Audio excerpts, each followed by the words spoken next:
Hi guys, this is Ola from CAD. In this video, we would learn how to change our units, insert canvas, calibrate our canvas, create a surface plane using the freeform tool, and also create a solid out of the surface plane.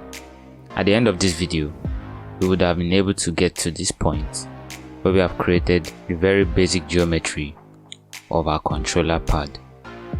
Alright, let's get into it.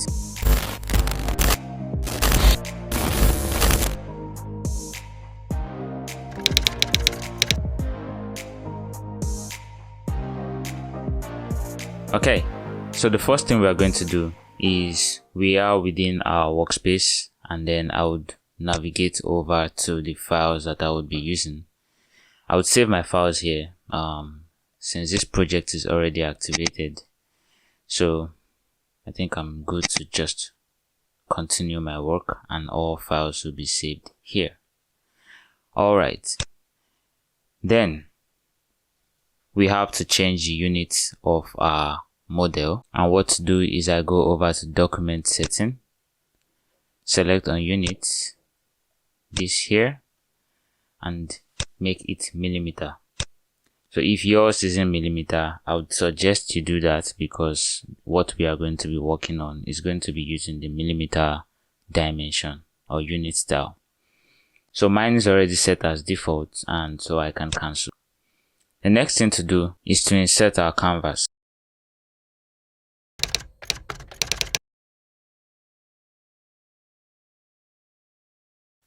I'll go over to insert here, click on canvas, and what this does for us is that we are able to insert images that can be traced. Over to reference files, and I would look for the file number 7. Insert. So now we have the canvas window here, and then I need to select on the plane where I want to place my canvas. I select on this top plane, which is the ZX plane. Alright, we notice that the canvas is inverted, so I would roll this over 180 degrees. I could check over here the Z angle to confirm the rotation, and after doing that I would say okay. For now, we are not bothered about the dimension. So having inserted my canvas, I come over here. It's a good practice, so we would click on this and rename this canvas. So I'll call this the top plane canvas. Alright, so with this we would be able to calibrate this canvas because right now we don't know the dimension. Alright, so we notice that there's something wrong. We have the top sliding or rotated this way, and this is like this. So I can right click on the top plane and say edit canvas, and then I rotate it this way -90 degrees, and okay. So the top plane and this way, it looks good now. Alright, the next thing for us to do is to recalibrate this canvas because as at now we don't know the dimension of what this is. However, we would like to make it to be the proper dimension for the real life scale controller pad.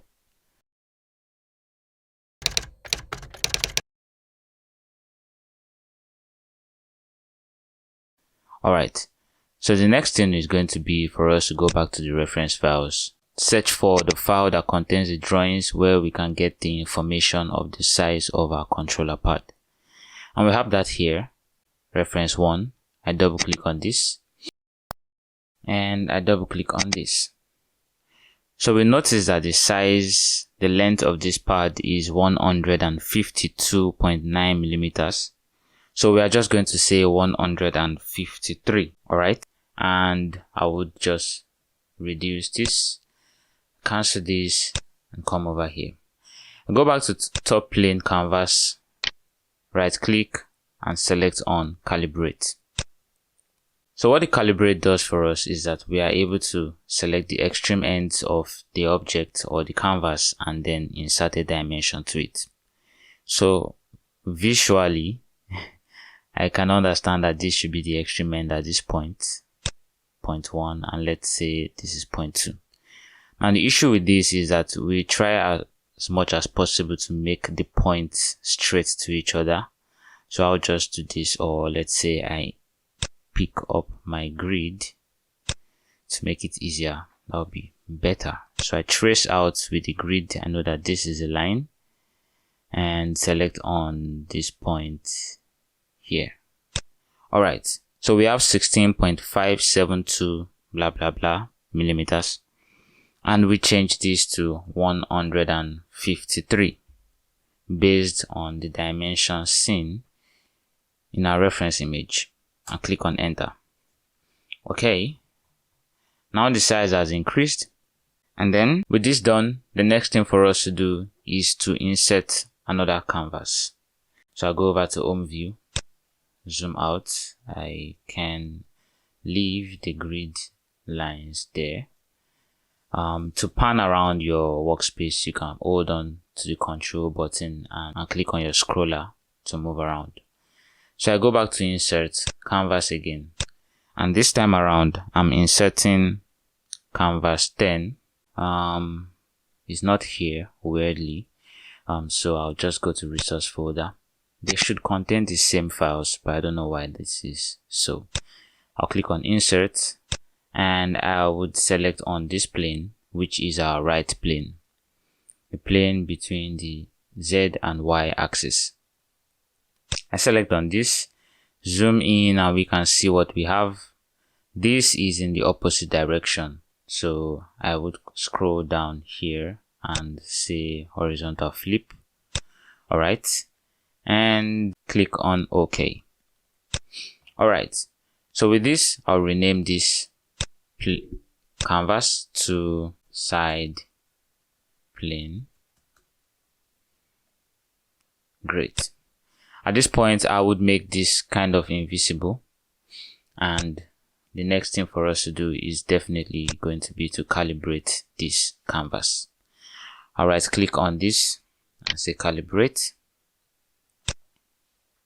So if I go back to my reference image, which is 1, it's already opened here.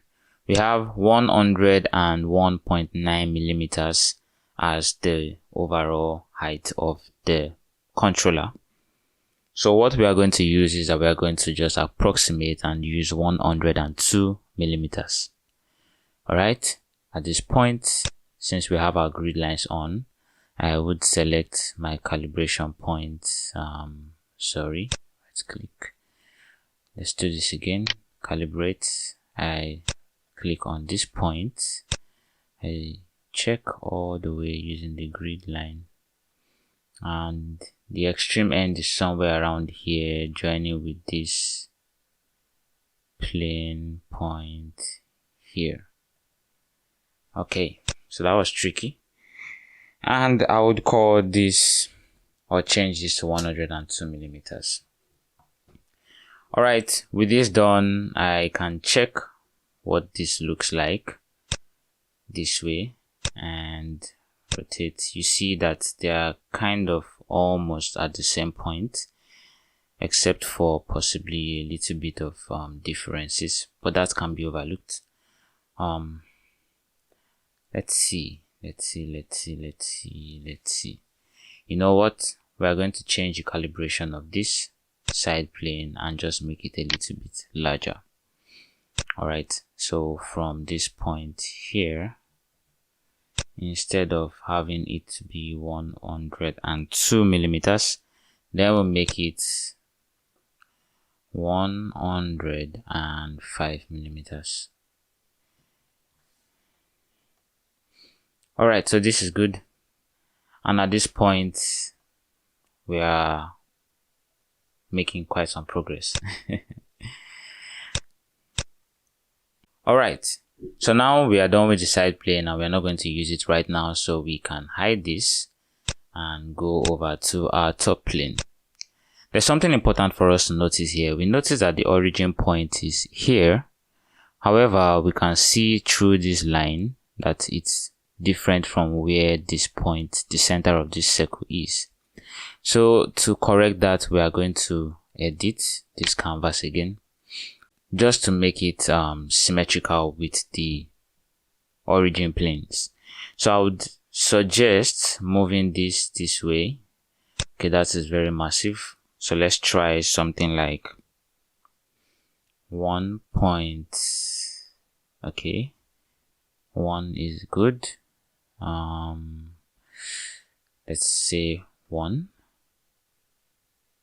right? 5, 1.1. So we move it by 1.1 millimeters and okay, and then we can see that they are on the same line. All right, so with this, we go over to create our freeform.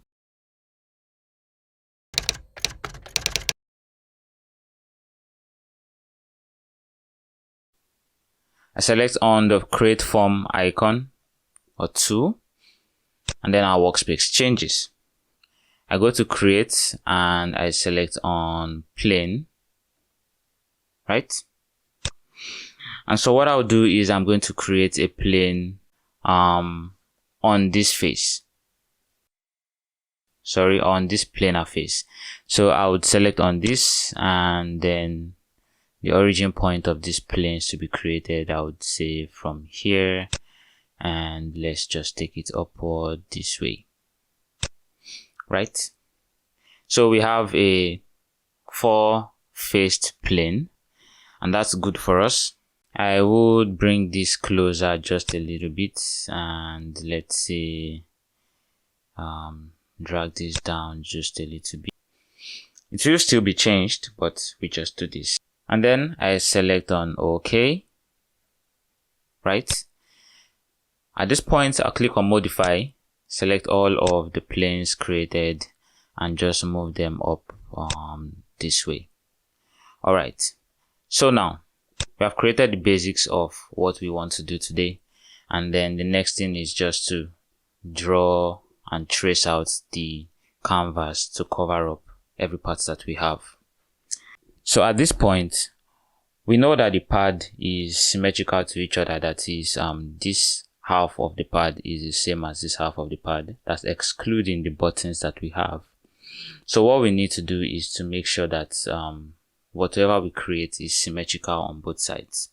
And to achieve that, we'll select on mirror internal symmetry here. And what this does for us is that it creates a symmetry line automatically. Okay, we can move away from this. So it creates a symmetrical line for us here that allows every action we make on this side or on this side to be replicated on the other side. So I'll select on this face and this face as the two symmetrical faces, and then you notice this green line is our symmetrical line or mirror line, and then I click on OK. All right. At this point, we would go ahead to create the other parts of this plane. Okay, I would I would double click on this line, go over to modify, hold on to my alternate key on my keyboard, the alt key on my keyboard, and select on one of these controls here. But here I'm going to select on this planar control and then just drag. So I'll do this 1,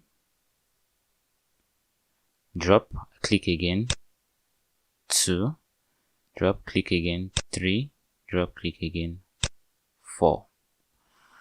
All right, so with this I can click, and then I will change my workspace view into a box view, which we can see here, display mode. The shortcut for that is alternate and 1 using your Windows, and this is just for us to be able to have better understanding of the splines that are being used in this work. Modify this, can drag this up or drag it down, and you notice that whatever changes I make here are being replicated at the other side. So for now, what I'll do is I'll select on this point and drag it outward this way. I'll select on this also, drag outward this way. Alright, I'll select on this point, the vertex there, select on this vertex and drag. I'll select on this vertex and bring it somewhere here. Select on this vertex, bring somewhere here. What I'm doing right now is just based on visual representation, whatever I think looks good enough. So right click this, drag it upward. Okay, so with this we would select on these two lines, right, and do the same process again. I select on alternate key, I select on this, drag to bring it down, drop, drag again to bring it down, drag this way. Since this is still large, so what I can do is to select on this line to scale it in and move it this way, then click on alternate again, drag and bring it this way. Alright, so this is kind of tricky. I would scale it down also using this line here, just to drag it in a little bit. And alright, I bring it this way. Okay, I would try to arrange this just at this point. Select on this vertex. What is going on? Select on this vertex, bring it this way, select on this, put here. I select on this vertex, drag somewhat this way, select on this vertex, drag somewhat this way. Alright, so with this, the next thing to do would be for me to extrude these lines.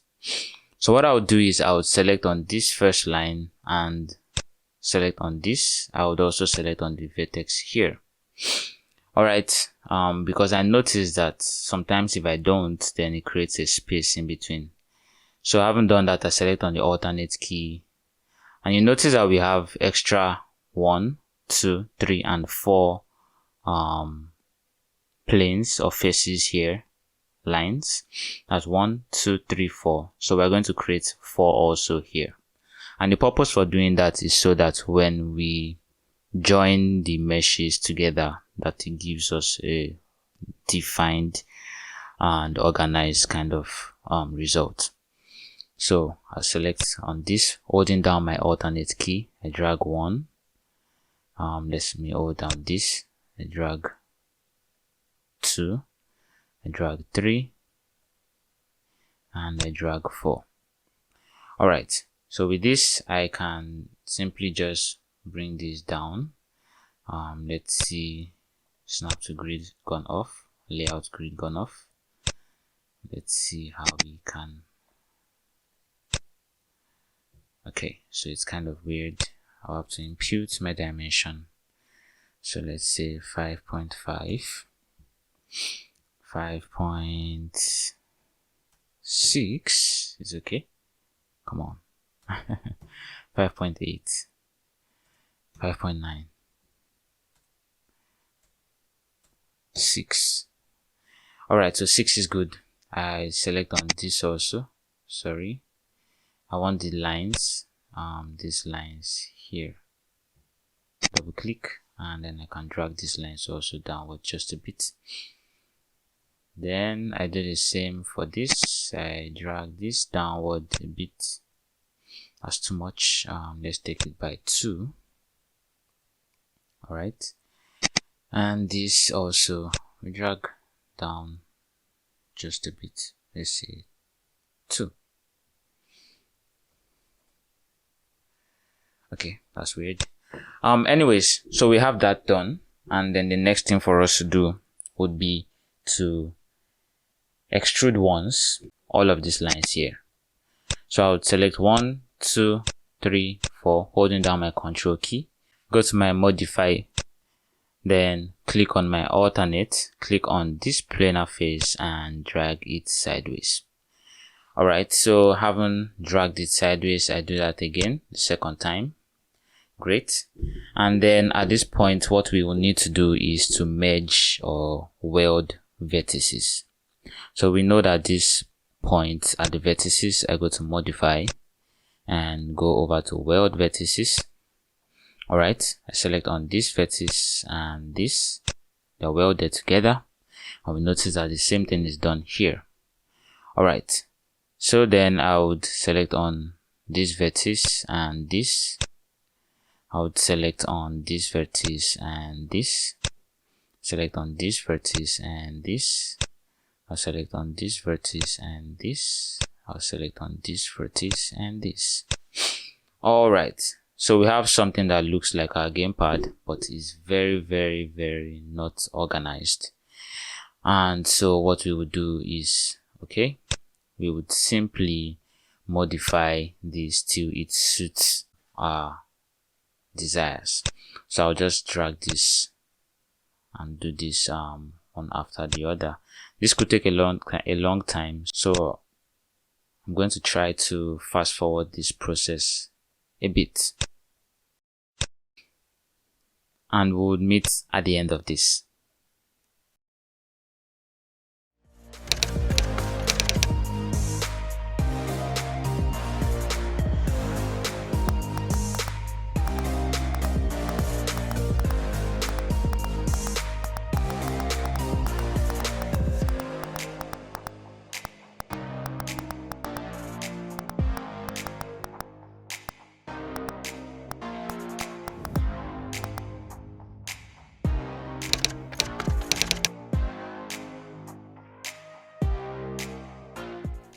Alright, so I've gotten something like this. I would change this display style back to smooth by clicking on the Alt and 3. So this is smooth, but then we notice that it's not really aligning with what we have here, so I would have to edit that again by clicking on this point here and dragging it this way. Great. Let's see, selecting on this point and dragging this way.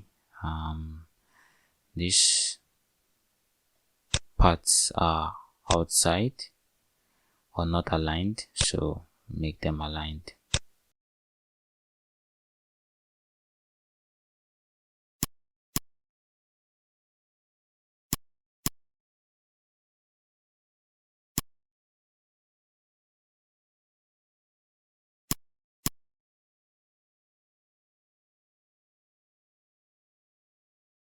Alright guys, so this is good enough.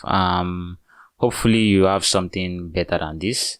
And at this point now, I select on OK, and we're done with the editing of the freeform faces here. And the next thing for us to do is to thicken this out. Right, for now it's just a face, but what we want is a solid. So I go to modify and go over to thicken. So I want my T-spline body, which is this, to be thickened. We have the options of making our thicken to be sharp, but I do not want sharp, or we do not want sharp. So we want to have soft, and direction is normal. So we increase the thickness of our plane to, okay, that's weird, 35 millimeters. And it's 35 based on what we have. Let's see. Okay, not based on this.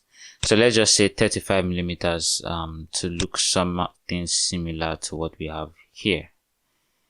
Okay. So 35 millimeters, that's good. We click on OK. Right. I can select on all of this, the whole body we just created. Move and take it up just a little bit. Let's see. Alright, so it's okay this way here. Alright, okay. And if we go back to our top plane and take a look at what we have, then we notice that we have created the first part of our game controller. Alright, finish the form. So we go over to save, and I would create this and call this the controller model. Save within my reference files, and that's it. Alright guys, so this is the end for this first part. In the next tutorial, we would be using our side plane to edit the form of this so that it looks more organic, like a real controller pad. So thank you for your time, and this is where we end for today. Hi there. If you liked this video, you can give it a thumbs up by clicking on the like button, and if you are yet to subscribe, it takes you just about 3 seconds to click on the button and select the notification bell so you get updates when new uploads are made. Alright, that's all for now. See you in the next video.